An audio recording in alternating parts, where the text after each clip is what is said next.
Iran வாரம் இருக்கு தெரியுமா? அந்த ஒரு விஷயத்த பத்தி தான் பேசுறேன். கேட்கும்போது நம்ம ஈருக்குள்ள நடக்கிறது, அல்லாவே மறுமை நாளுடைய அடையாளங்கள் வந்துருச்சு. இதுக்கப்புறம் நெறைய விஷயம் இருக்கு அப்படிங்கிறது எல்லாருக்கும் மனசுல ஓடும்.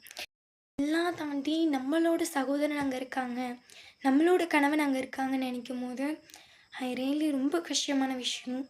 ஆனாலுமே இந்த துன்யால ஒரு குழந்தைய அல்லாஹ் தாலா படைக்கும்போதே, அதுக்கான தக்தீர் அல்லாஹ் வந்து எழுதியிருப்பான். ஸோ, நாளை பின்ன அவங்களே வந்து ஒரு மவுத்தானா கூட, அதை ஏற்றுக்கக்கூடிய மனப்பான்மை அல்லாஹ் தாலா நம்மளுக்கு தரணும். கண்டிப்பா. ஏன்னா, கண்டிப்பா வந்து அது ஒரு ஷஹீத் அந்தஸ்த தான் அவங்க பெறுவாங்க. நாளைக்கே வந்து நம்ம இந்தியால இந்த ஒரு விஷயம் நடக்காது அப்படின்னு சொல்றதுக்கு எந்த ஒரு உத்தரவாதமும் இல்ல. ஸோ, இருக்கிற வரையும் நன்மை செஞ்சு நன்மை பெறுவோம். கியாமத் நாளுடைய நாள் வந்து பாவ மன்னிப்பு கேட்கக்கூடிய கதவு மூடுறதுக்குள்ள, நம்ம கேட்கக்கூடிய பாவ மன்னிப்பு எல்லாத்தையும் கேட்டு பெறுவோம் இன்ஷா அல்லாஹ்.